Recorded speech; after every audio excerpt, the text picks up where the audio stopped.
Welcome friends. स्वागत है आपका आपके अपने यूट्यूब चैनल ग्रैब द ज्ञान में। तो यहाँ पर आपको गवर्नमेंट एग्ज़ाम, सेंट्रल एग्ज़ाम्स के लिए जो भी करंट अफेयर्स है, महत्वपूर्ण विषय हैं, आपका सामान्य ज्ञान, जीके एंड जीएस, एनसीईआरटी विषयों के सभी इंपॉर्टेंट कॉमन क्वेश्चंस व यूनिवर्स नॉलेज की बिल्कुल मुफ्त तैयारी कराई जाएगी। तो अगर आप इस चैनल पर नए हैं तो इस चैनल को सब्सक्राइब कर हमारे इस यूनिवर्सल फैमिली के साथ अवश्य जुड़ें तथा साथ ही साथ सभी को अधिक से अधिक जोड़ने का प्रयास करें। आज की वीडियो के बारे में अगर हम बात करें तो आज का जो टॉपिक है वो है UP BEd entrance exam paper 2022 का सॉल्व पेपर। जो प्रथम प्रश्न पत्र सामान्य ज्ञान के 50 क्वेश्चंस हैं जो 2020 में हिट किए गए थे, वो हम आपको यहाँ पर कवर करवाने वाले हैं। तो अगर आप यूपी बीएड एंट्रेंस एग्ज़ाम्स दे रहे हैं, साथ ही साथ अगर आप कोई भी गवर्नमेंट एग्ज़ाम्स के प्रिपरेशन कर रहे हैं, तो ये 50 क्वेश्चन आपके लिए बहुत ही महत्वपूर्ण होने वाले हैं। तो अतः वीडियो को जो है पूरा अवश्य देखें। चलिए बढ़ते हैं क्वेश्चन की तरफ। तो पहला क्वेश्चन हमारा, पूर्व वैदिक कार्यों का धर्म प्रमुखता था। 4 ऑप्शन दिए गए हैं, भक्ति, मूर्ति पूजा और यज्ञ, प्रकृति पूजा और यज्ञ, प्रकृति पूजा और भक्ति। आंसर है हमारा प्रकृति पूजा और यज्ञ। अगर हम बात कर लेते हैं वैदिक कार्यों की, तो वैदिक कार्यों का जो काल था वो 1500 से 1000 ईसा पूर्व माना जाता है। तो इस काल के लोग जो थे कृषि, पशुपालन तथा प्रकृति की पूजा करते थे। जैसे पीपल की पूजा, बरगद की पूजा, सूर्य, चंद्र, इंद्र आदि की पूजा वहाँ पे करते थे। चलिए बढ़ते हैं नेक्स्ट क्वेश्चन की तरफ। भारत के किस स्थल की खुदाई से लौह धातु के प्रचलन के प्राचीनतम प्रमाण मिले हैं? 4 ऑप्शन दिए गए हैं, तक्षशिला, अतरंजी खेड़ा, कौशाम्बी, हस्तिनापुर। तो आंसर है हमारा अतरंजी खेड़ा। बात करते हैं अतरंजी खेड़ा की, तो अतरंजी खेड़ा उत्तर प्रदेश के एटा जनपद के ज़िले में स्थित है। यहाँ पर जो है सन 1964 में आरसी गौड़ और नूरुल हसन जी के द्वारा इस स्थल का जो है उत्खनन कार्य किया गया और साथ ही साथ बड़ी मात्रा में लौह उपकरण की प्राप्ति हुई थी, जिसमें आपका बाड़ हो गया, भाला फलक, चिमटा, कीले, कुल्हाड़ी और मछली पकड़ने का कांटा आदि मिले हैं। चलिए बढ़ते हैं नेक्स्ट क्वेश्चन की तरफ। तो दिल्ली की कुव्वतुल इस्लाम मस्जिद के प्रांगण में उन्नत जो प्रसिद्ध लौह स्तंभ है वो किसकी स्मृति में बना है? 4 ऑप्शन आपको यहाँ पे दिए गए हैं, अशोक, चंद्रपाल, हर्ष और अनकपाल। चलिए बढ़ते हैं आंसर की तरफ। तो आंसर है हमारा चंद्रपाल। जी हाँ, चंद्रपाल ने ये जो है लौह स्तंभ स्मारक के रूप में बनाया था। कब बनवाया था तो बात कर लेते हैं, जब इन्होंने हूणों के जो हूण थे, विदेशी शासक आए थे भारत पर आक्रमण करने, तो हूणों को इन्होंने भारी भरकम नुकसान पहुंचाया था और इन्हें पराजित किया था। एक भारी विजय प्राप्त की थी हूणों के विरुद्ध। तो उस विजय के फलस्वरूप ही इन्होंने एक लौह स्तंभ का जो है निर्माण करा दिया स्मारक के रूप में। तभी से जो है दिल्ली की कुव्वतुल मस्जिद के प्रांगण में एक प्रसिद्ध लौह स्तंभ स्थित है। चलिए बढ़ते हैं नेक्स्ट क्वेश्चन की तरफ। पाल वंश का संस्थापक कौन था जिसे बंगाल की आम जनता ने अराजकता से मुक्ति दिलाने के लिए चुना था? जी हाँ, तो 4 ऑप्शन दिए गए हैं, गोपाल, धर्मपाल, देवपाल और नारायण पाल। आंसर है हमारा गोपाल। पाल वंश का जो संस्थापक था वो गोपाल था और गोपाल को बंगाल के शासक के वहाँ के जो लोग थे उन्होंने बंगाल का शासक बनाया था। ये बौद्ध धर्म का अनुयायी था। सबसे महत्वपूर्ण बात यह है कि इन्होंने जो है ओदंतपुरी विश्वविद्यालय की स्थापना की थी। ये नोट कर लीजिएगा कि पाल वंश का संस्थापक जो था वो गोपाल था, साथ ही साथ इन्होंने क्या किया था, ओदंतपुरी विश्वविद्यालय की जो थी वो स्थापना की थी। चलिए बढ़ते हैं नेक्स्ट क्वेश्चन की तरफ। जलियांवाला बाग हत्याकांड के लिए जिम्मेदार ओ डायर को निम्न में से किसने मार डाला था? यानी जो जनरल डायर थे उन्हें किसने मार डाला था? 4 ऑप्शन है, पृथ्वी सिंह आज़ाद, सरदार किशन सिंह, ऊधम सिंह, सोहन सिंह जोश। तो इसका आंसर आई होप सभी लोगों को ही पता होगा। आंसर है ऊधम सिंह।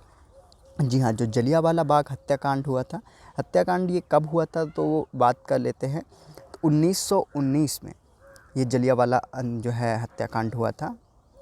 इसमें जनरल डायर ने अपने सैनिकों को आदेश दिया था कि जो सभा वहाँ पे जलियांवाला बाग में इकट्ठी हुई थी उस पे निर्दोष लोगों पे अंधाधुंध इन्होंने क्या किया था, गोलियां बरसा दी गई थी, जिसमें कई लाखों लोगों जो है शहीद हो गए थे।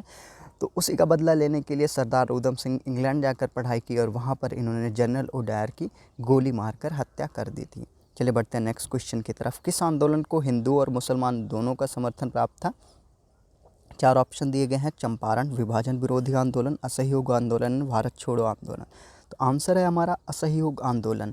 जी हाँ, यह पहला आंदोलन था जिसमें पूरे भारत का समर्थन इसको प्राप्त था। भारत में जितने भी वर्ग थे सभी लोगों ने मिलकर एक व्यापक आंदोलन का गांधी जी के साथ जो है निर्माण किया था। वर्ष जो है 1920 अप्रॉक्सीमेटली 1920, यानी जब जलियांवाला बाग हत्याकांड हुआ था उसके तुरंत बाद ही गांधी जी के द्वारा एक आंदोलन जो है चलाया गया 1920 में, उस आंदोलन में जितने भी भारत की संपूर्ण जनता थी, चाहे वो हिंदू हो, मुस्लिम हो, ईसाई हो, क्रिश्चियन हो या किसी भी वर्ग की हो, कोई भी जाति भेदभाव इसमें नहीं था, सभी ने इकट्ठा होकर इस आंदोलन में सहयोग किया था। और ये सबसे सफल आंदोलन माना गया है गांधी जी के द्वारा जो आंदोलन किए गए हैं। चलिए बढ़ते हैं नेक्स्ट क्वेश्चन की तरफ। माउंट एटना, जिसे यूरोप का सबसे सक्रिय ज्वालामुखी माना जाता है, वह किस देश में स्थित है? 4 ऑप्शन है, पुर्तगाल, स्पेन, ग्रीस एंड इटली। तो आंसर है हमारा इटली। माउंट एटना जो है वो ज्वालामुखी इटली में स्थित है और साथ ही साथ यह यूरोप के सिसिली द्वीप पर स्थित है।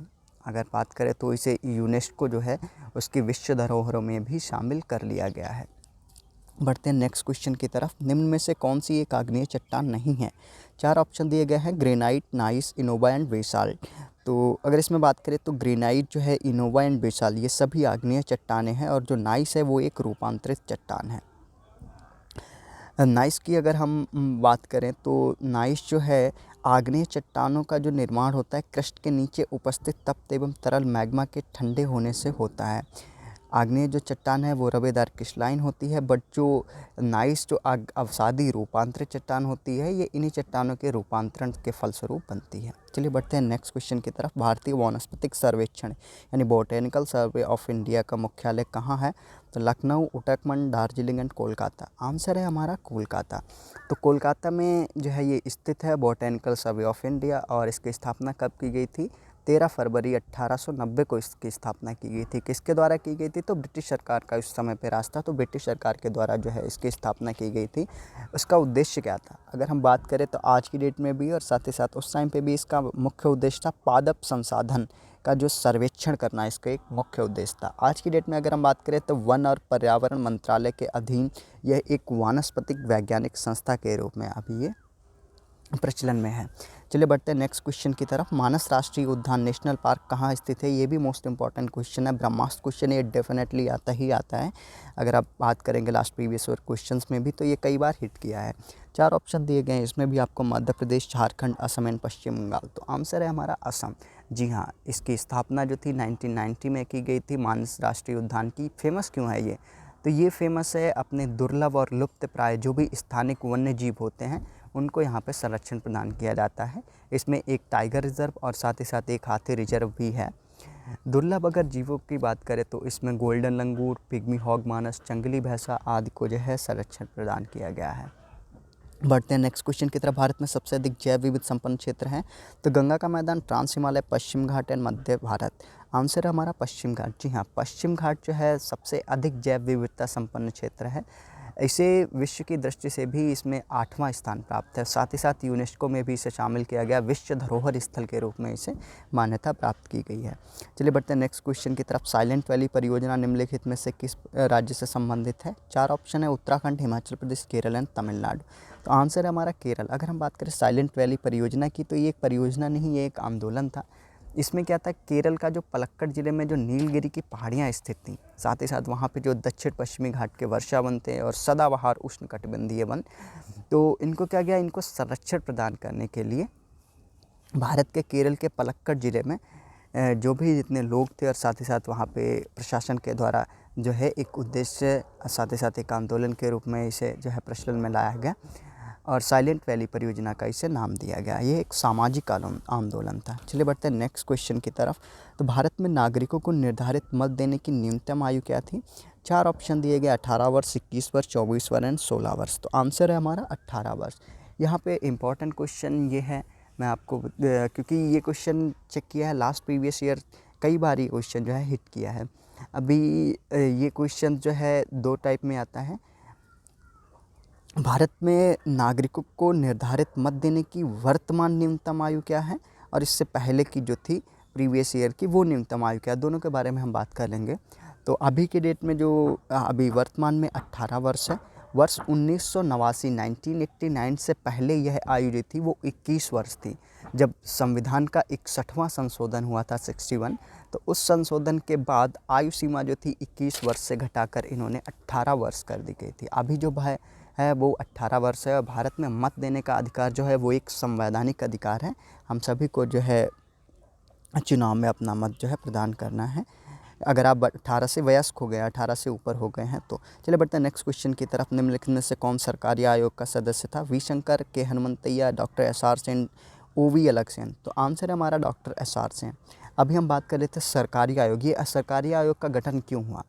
तो सरकारी आयोग का जो गठन था 1983 में हुआ था। केंद्र और राज्य सरकार के बीच संबंध और शक्ति के संतुलन की जो क्षमता थी उसकी जांच करने के लिए इनका किया गया था।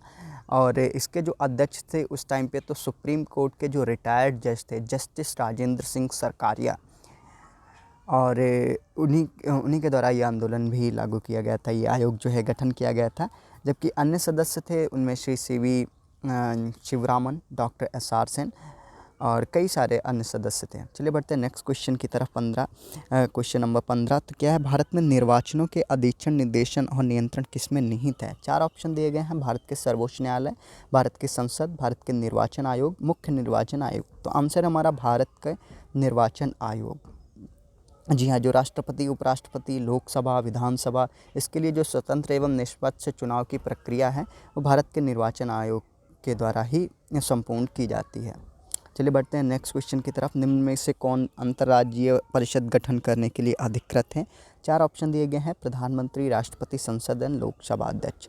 आंसर है हमारा राष्ट्रपति। जी हाँ, तो राष्ट्रपति, अगर हम बात करें संविधान के अनुच्छेद 263 के अंतर्गत राष्ट्रपति के द्वारा ही अंतर्राष्ट्रीय परिषद में इसका जो है गठन किया जाता है। 1990 में सर्वप्रथम जो है राष्ट्रपति द्वारा अंतर्राज्यीय परिषद का गठन किया गया था। कार्य क्या है इसका? तो इसका कार्य होता है राज्यों के मध्य जो उत्पन्न विवाद होते हैं उनकी जांच करना तथा उस संबंध में ये अपने जो राष्ट्रपति है वो अपने आवश्यक सुझाव दे सकते हैं। चलिए बढ़ते हैं नेक्स्ट क्वेश्चन की तरफ। भारतीय अनुसंधान के अनुच्छेद 1 में यह घोषणा की गई है कि इंडिया अर्थात भारत है। 4 ऑप्शन दिए गए हैं। राज्यों का संघ, एकात्मक विशेषताओं वाला संघीय राज्य, संघीय विशेषताओं वाला संघीय राज्य और संघीय राज्य। तो चलिए चेक कर लेते हैं आंसर। तो आंसर है हमारा राज्यों का संघ। जी हाँ, भारतीय अनुसंधान के अनुच्छेद 1 में यह घोषणा की गई थी कि इंडिया अर्थात भारत जो है वह एक राज्यों का संघ है। चलिए बढ़ते हैं नेक्स्ट क्वेश्चन की तरफ। तो भारत में किसकी स्वीकृति के बिना कोई भी सरकारी खर्च नहीं किया जा सकता है? 4 ऑप्शन दिए गए हैं। संसद, प्रधानमंत्री, राष्ट्रपति, उच्चतम न्यायालय। ये भी मोस्ट इंपॉर्टेंट हिटिंग क्वेश्चन है, डेफिनेटली एग्जाम्स में आता ही आता है, तो इसको नोट आउट कर लीजिएगा। आंसर है इसका संसद। जी हाँ, भारत में संसद की स्वीकृति के बिना कोई भी, चाहे वो विधायक हो चाहे मुख्यमंत्री, कोई भी हो, सरकारी खर्च जो है नहीं कर सकता। 1 रुपये का भी सरकारी खर्च नहीं किया जा सकता है। चलिए बढ़ते हैं नेक्स्ट क्वेश्चन की तरफ। साथ ही साथ अगर हम इसमें आपको बता दें कि इसी के तहत जो अनुच्छेद, संविधान के अनुच्छेद 112 के तहत वित्तीय वर्ष के संबंध में राष्ट्रपति जी के द्वारा भारत सरकार की जो भी अनुमानित प्राप्तियों एवं व्यय, यानी जो भी आय होती है, जो भी व्यय होती है, उसका लेखा जोखा एक समक्ष प्रस्तुत करवाया जाता है, जिसे बजट के रूप में जाना जाता है।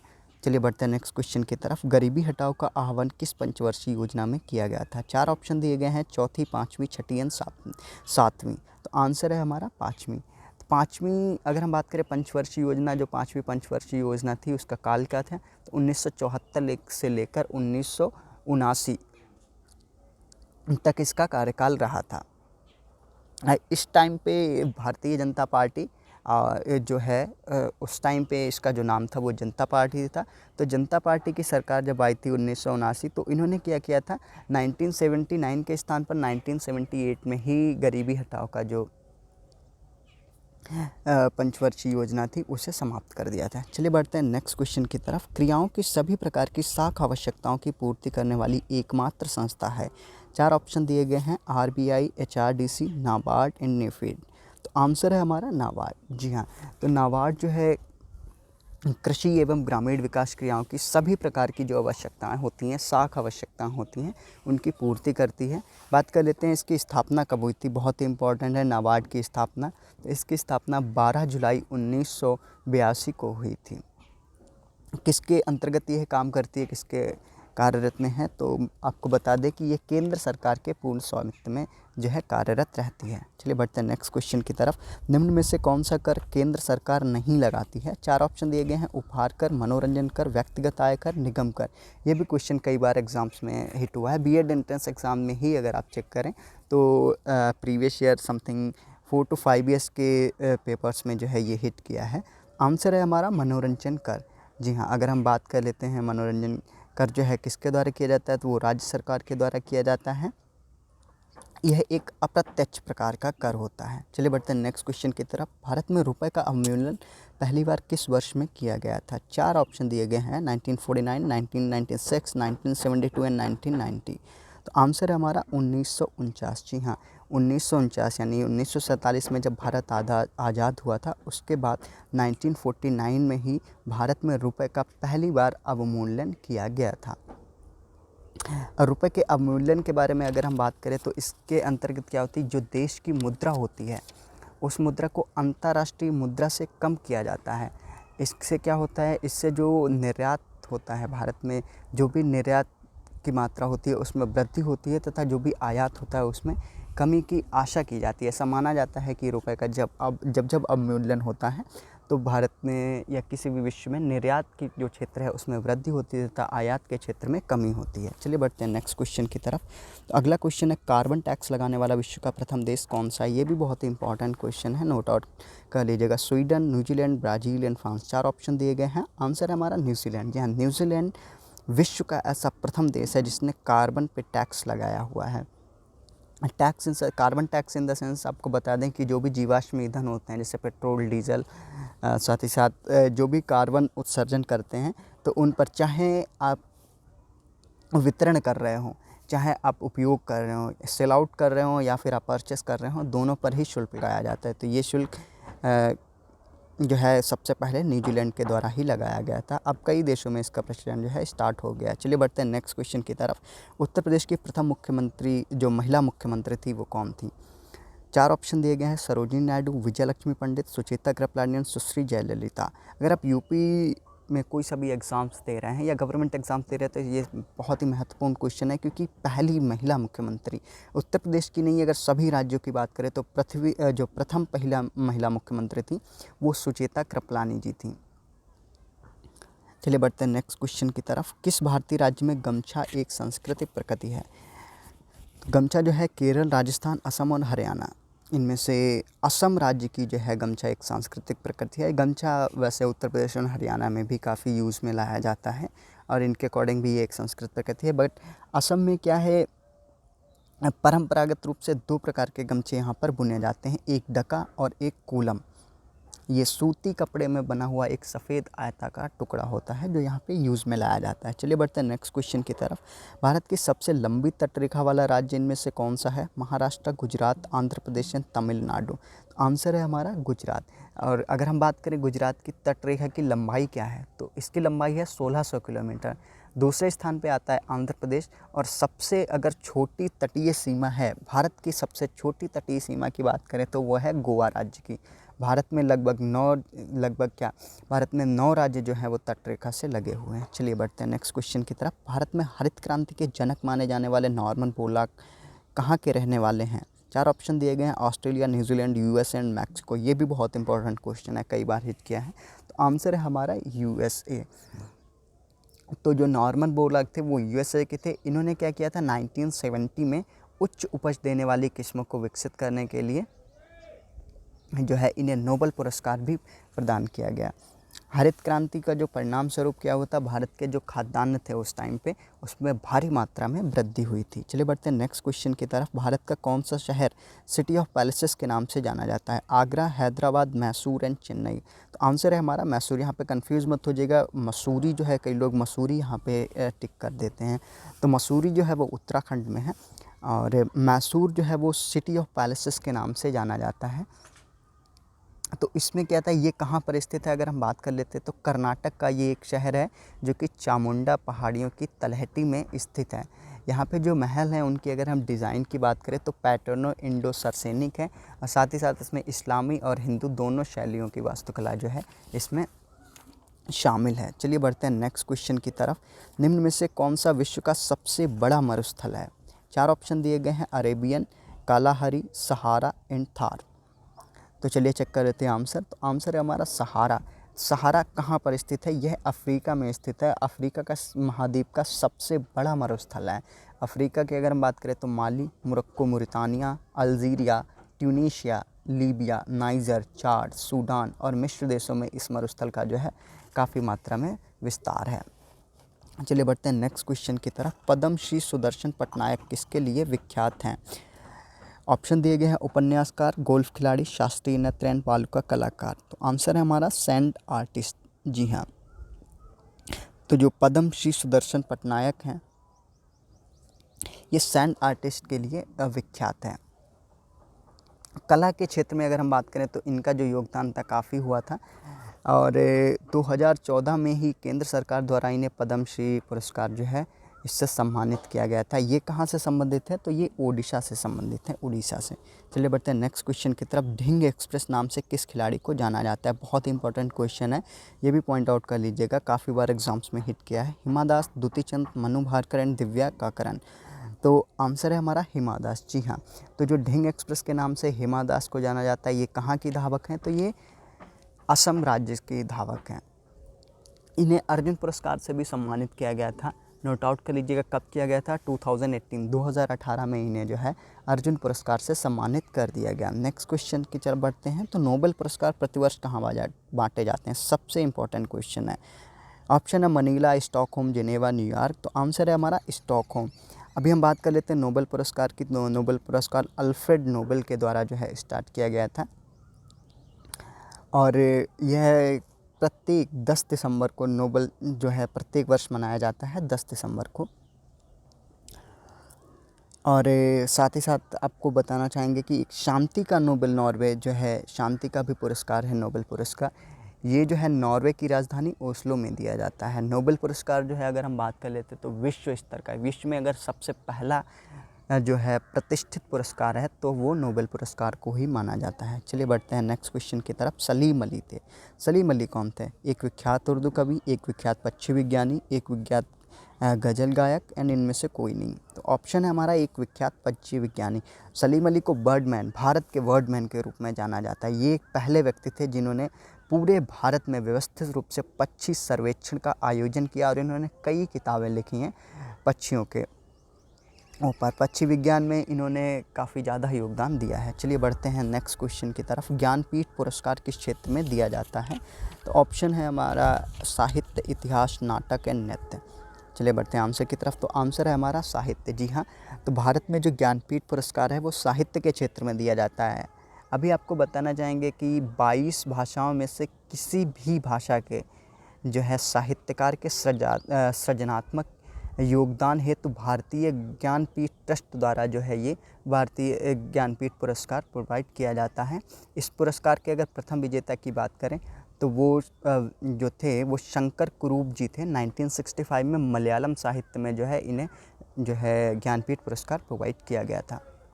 चलिए बढ़ते हैं नेक्स्ट क्वेश्चन की तरफ। भारत में मीठे पानी की सबसे बड़ी झील कौन सी है? चिल्का, वूलर, लोकटक, सांभर। जी हाँ, आंसर है हमारा वूलर।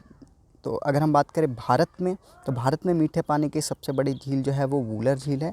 और अगर हम विश्व की सबसे बड़ी ताज़े पानी की झील की बात करें तो सुपीरियर झील जो कि यूएसए में स्थित है और वूलर झील जो है वो जम्मू कश्मीर में जो कि एक केंद्र शासित प्रदेश है उसमें स्थित है। चलिए बढ़ते हैं नेक्स्ट क्वेश्चन की तरफ। मिजोरम की राजधानी कहाँ है?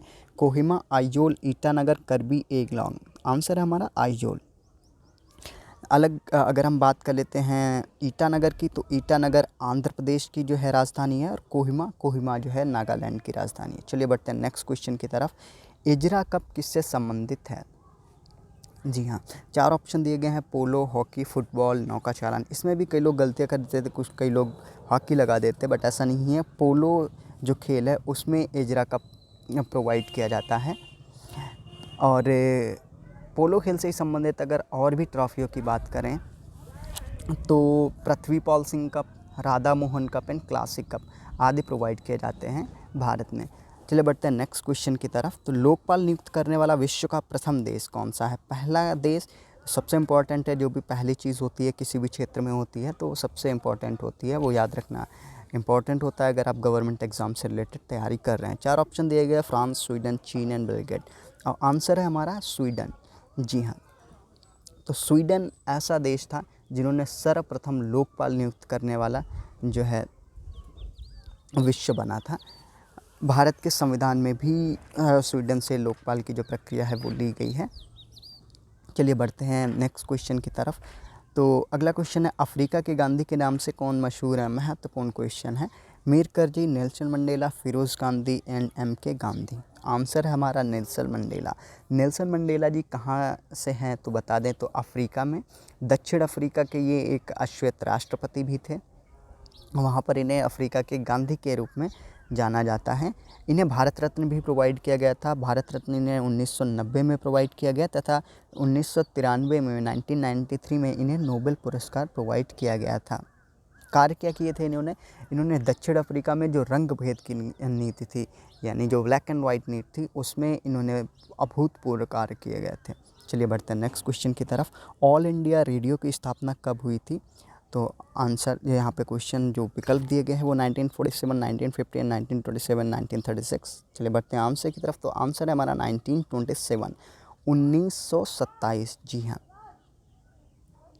ऑल इंडिया रेडियो की जो स्थापना, जी नहीं, यहाँ पे ऑल इंडिया रेडियो की जो स्थापना हुई है वो 1936 में हुई है।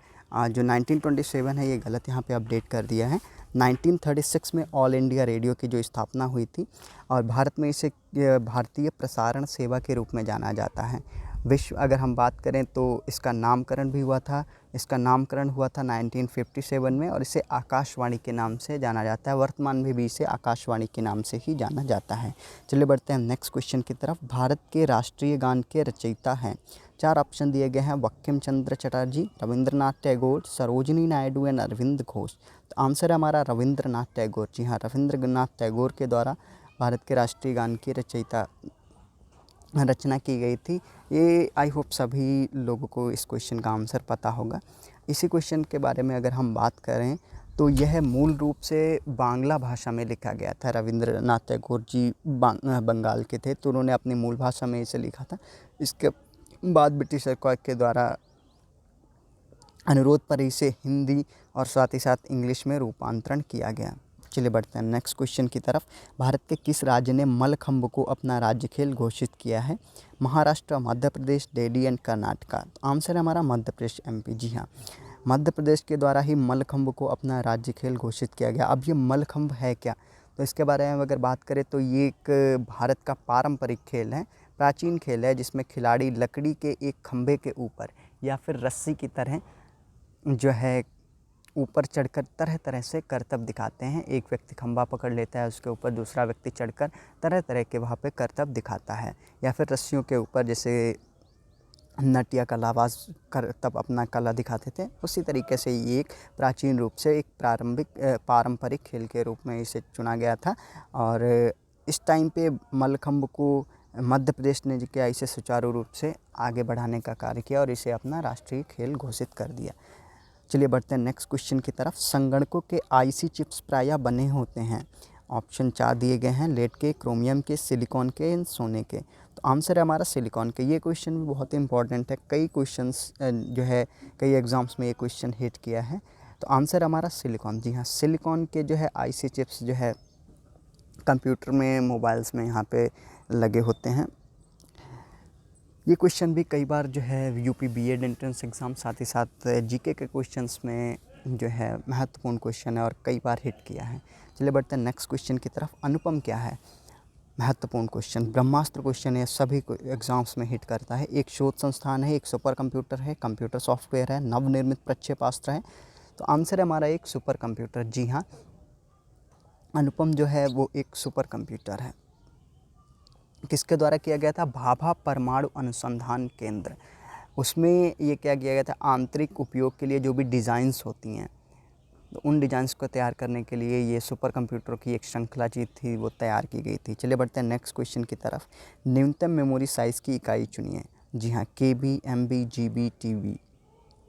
KB in the sense kilobyte, MB in the sense megabyte, GB in the sense gigabyte and TB in the sense terabyte. चलिए आंसर की बात करते हैं। KB सबसे छोटी अगर इकाई की बात करें तो यहाँ पर जो ऑप्शन दिए गए उनमें किलोबाइट है, वैसे बिट बाइट। तो किलोबाइट जो होती है 1024 किलोबाइट बराबर जो होती है 1 MB जो होती है 1024 किलोबाइट्स के बराबर 1024 मेगाबाइट के बराबर होती हैं 1 GB। 1024 GB के बराबर होती है 1 TB, 1024 TB टेराबाइट के बराबर होती है 1 PB। PB in the sense petabyte. तो किलो जो बाइट्स होती हैं किलोबाइट्स होती हैं, वो जो हम डेटा यूज़ करते हैं आप अपने उसमें देखा होगा किलोबाइट, मेगाबाइट एंड गीगाबाइट। ये तो हम स्मार्टफोन में भी चेक कर लेते हैं, बट जो टेराबाइट होती है 1024 GB मोस्टली ये लैपटॉप्स कंप्यूटर्स वगैरह में लगती है। एंड पेटाबाइट जो होती है PB 1024 टेराबाइट के बराबर होती है, ये मोस्टली सुपर कंप्यूटर्स में जो है लगती है। चलिए बढ़ते हैं नेक्स्ट क्वेश्चन की तरफ। जावा को किस कंपनी ने विकसित किया था? 4 ऑप्शन दिए गए हैं, Microsoft, Sun Microsystems, Novell and Oracle. Answer हमारा सन माइक्रो सिस्टम्स। जी हाँ, सन माइक्रो सिस्टम्स के द्वारा जो है जावा कंपनी ने विकसित किया था। अभी चेक कर लेते हैं जावा क्या है। तो जावा जो है एक प्रोग्रामिंग भाषा होती है जिसे सन माइक्रो सिस्टम्स के जेम्स जो गोसलिंग थे उन्होंने इसे जो है विकसित किया था 1995 में।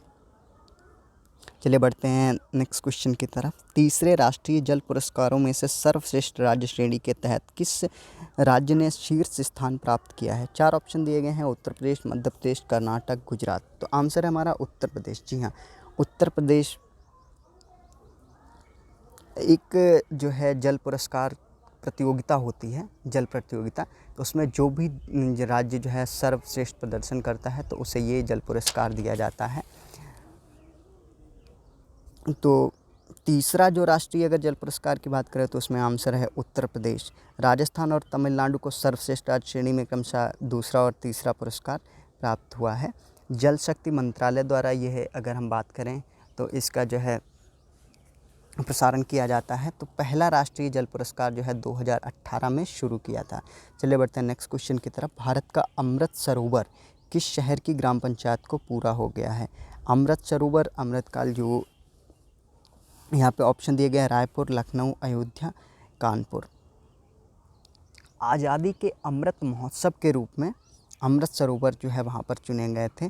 तो इसमें कई ज़िलों ने जो है अपना अपना ग्राम पंचायत को यहाँ पे प्रमोट किया था। तो उसमें जो रामपुर की एक ग्राम पंचायत थी रायपुर, तो उसे सर्वप्रथम जो है पहला अमृत सरोवर के रूप में पुरस्कृत किया गया था और इसे वहाँ पर प्रमोट किया गया। चलिए बढ़ते हैं नेक्स्ट क्वेश्चन की तरफ। किस राज्य ने भारत में पहला राज्य स्तरीय एटलस तैयार किया है? 4 ऑप्शन दिए गए हैं, केरल, हिमाचल, अरुणाचल प्रदेश एंड मध्य प्रदेश। तो आंसर है हमारा केरल। जी हाँ, केरल बोर्ड एटलस KBA जो है भारत में अपनी तरह का पहला राज्य स्तरीय पक्षी एटलस है, जिसे 22 जनवरी 2022 को जारी किया गया था। कब हुआ था? 22 जनवरी 2022 को। तो यह एटलस निर्विवाद रूप से भौगोलिक सीमा, नमूना प्रयास और प्रजातियों के कवरेज के मामले में एशिया का जो था सबसे बड़ा पक्षी एटलस जो है तैयार किया गया था। चलिए बढ़ते हैं नेक्स्ट क्वेश्चन की तरफ। कौन सा देश बहुपक्षीय अभ्यास मिलान 2022 की तैयारी कर रहा है? अंतिम क्वेश्चन है। तो ऑप्शन दिए गए India, France, Britain, Malaysia. Answer है हमारा इंडिया। जी हाँ, भारत जो बहुपक्षीय अभ्यास मिलान 2022 है इसकी मेज़बानी कर रहा है, तो वो भारत कर रहा है 2022 की। तो उद्घाटन इसका कहाँ पर होगा? तो उद्घाटन इसका होगा आंध्र प्रदेश के विशाखापत्तनम में। कब हुआ था? फरवरी में। कितने देशों में इसने भाग लिया था? तो 42 देशों ने इस बहुपक्षीय अभ्यास में भाग लिया था। तो ये रहे आज के हमारे 50 GK के क्वेश्चन जो कि 2022 में हिट किए थे। सारे क्वेश्चन आपको यहाँ पे कवर कराए हैं। तो अगर आपको ये वीडियो अच्छा लगा हो तो इस वीडियो को लाइक एंड चैनल को सब्सक्राइब कर दीजिएगा। साथ ही साथ नोटिफिकेशन को भी इनेबल कर दीजिएगा। इसमें हम आपको नए क्वेश्चंस आपके लिए डेली बेसिस पे अपडेट करने वाले हैं, नए वीडियो आपके लेकर आएंगे। तो साथ ही साथ आप कमेंट्स में हमें ये बता दीजिएगा कि आपको किस टॉपिक पे जो है वीडियो चाहिए। कोई भी एग्ज़ाम से रिलेटेड अगर आपका कोई भी क्वेश्चन होता है तो कमेंट्स में आप वहाँ पे पॉइंट आउट कीजिएगा, डेफिनेटली आपको उसका आंसर दिया जाएगा। So thank you so much, thanks for watching the video, have a nice day.